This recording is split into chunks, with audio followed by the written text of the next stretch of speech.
أعوذ بالله من الشيطان الرجيم بسم الله الرحمن الرحيم اللهم صل على محمد وعلى آل محمد كما صليت على إبراهيم وعلى آل إبراهيم إنك حميد مجيد اللهم بارك على محمد وعلى آل محمد كما باركت على إبراهيم وعلى آل إبراهيم إنك حميد مجيد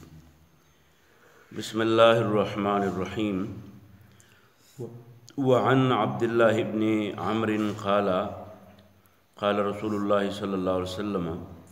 إن الله لا يقبض العلم انتزاعا ينتزعه من العباد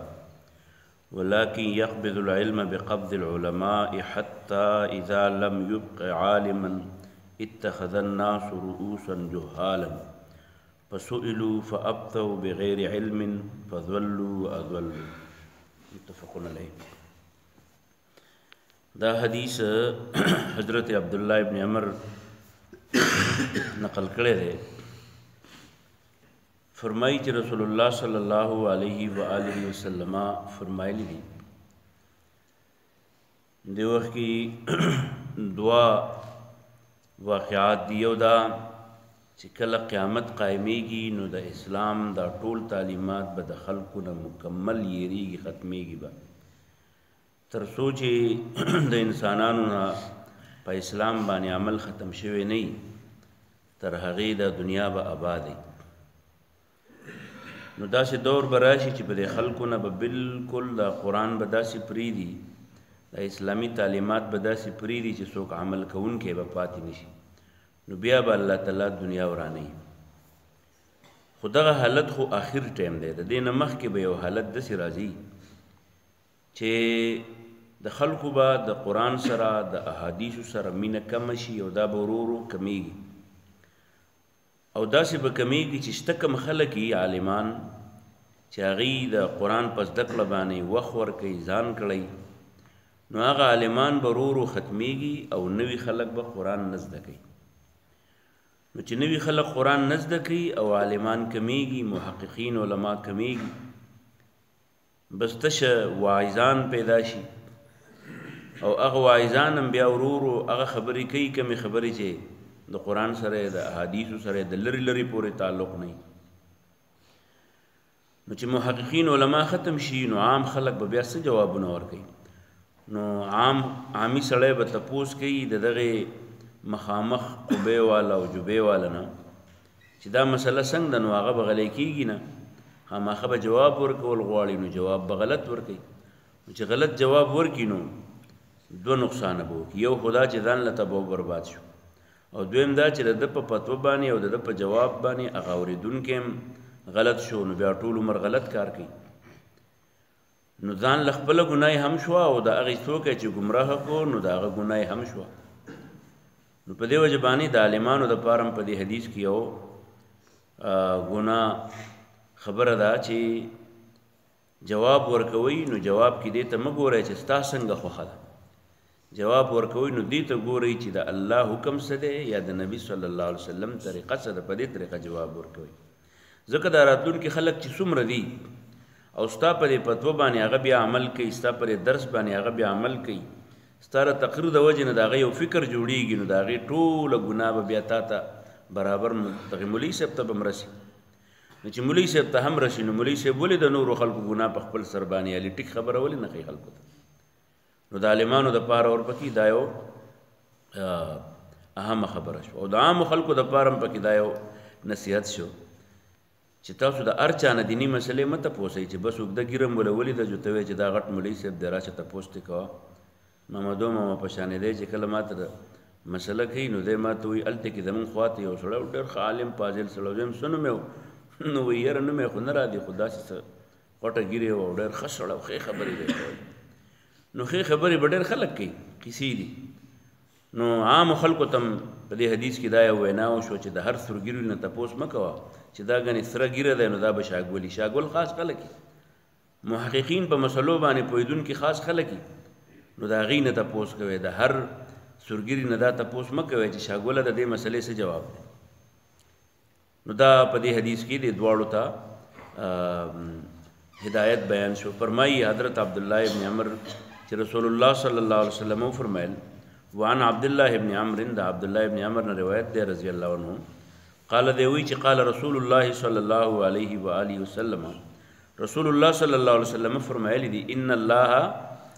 بیشک الله تعالی لا يقبض العلم دا علم بنو چتای برتا انتزان په یو ځای باندې غونډو چتول ينتظره چوچتای من العباد د بندگانو ولكن خو يقبض العلم الله بو چتای دا علم بقبض العلماء د عالمانو په ختمولو باندې عالمان به ختم کیجو چې عالمان ختم شي علم به خپل ختم شي حتی در دې حد پورې به عالمان ختم شي اذا لم يبقي چې پاتې بنه کی عالمن یو عالم بم پاتې نشي په مقدس مکه نو اتخذ وبنسي الناس دا خلق رؤوسا سرونه یعنی مشران داسې دور براشي چې خلق به بیا تش سرونه هغه به خپل مشران کی جهالن دا سرونه او دا سیدان چې دا سرداران دا به جاهلانی د قرآن او د حدیث نه باندې خبر نه او تو بوتو والا به مشران کی نو چې او تو بوتو والا مشران کی نو پسو الو نو دا غینه چې تپوسونه کیږي نو په ابتو غیب جوابونه ورکي بغیر علم بغیر د پوهینانو فضلوا پخپل به هم گمراه شي او اذلوا او قوم به هم گمراه کی دغه شان عبد الله ابن مسعود رضی الله عنه متعلق دی اور پسې حدیث کې راځي چې عبد الله ابن مسعود با رضی الله عنه با په هفته کې یو ورځ عام درس کا عام درس یو درس هغه چې شاګردان ناشي سبق یادې نو هغه هر ورځ خلق کوي او یو درس هغه چې عام خلک یې هغه مسلې یادې نو دا په هفته کې یو ورځ پکاري چې سړی خپل کلیوالو ته خپل مشرانو ته عام مسلو باندې بحث کوي په دې وجه تاسو کتلې د تبلیغان شبي جمعه کوي د جماعت اسلامي ولا چې نو دی هفتوار اجتماع کوي دا ولې دا د یو هفته کې کم از کم سړی وورد تیری شي یو ورځ هم د قرآن او د حدیث سره تیر نشي نو یو ورځ خو کم از کم پکار دی چې پای کې سړی کینی کنه نو حضرت عبد الله ابن مسعود رضی الله عنه دا طریقه وا چې دا شقیق صاحب وی چې مونږ ته حضرت عبد الله ابن مسعود رضی الله عنه په هفته کې یو ورځ تقریر کاو نو مونږ ورته وی چې اے استاد جی مونږ ته هر ورځ تقریر کوه استاد سبق چې مونږ هر ورځ اورو نو خدا نو یا غره ته وی چې نه زما زه په دې یریږم چې د برته هر ورځ تقریر کوم نو بیا به تاسو تنگ شي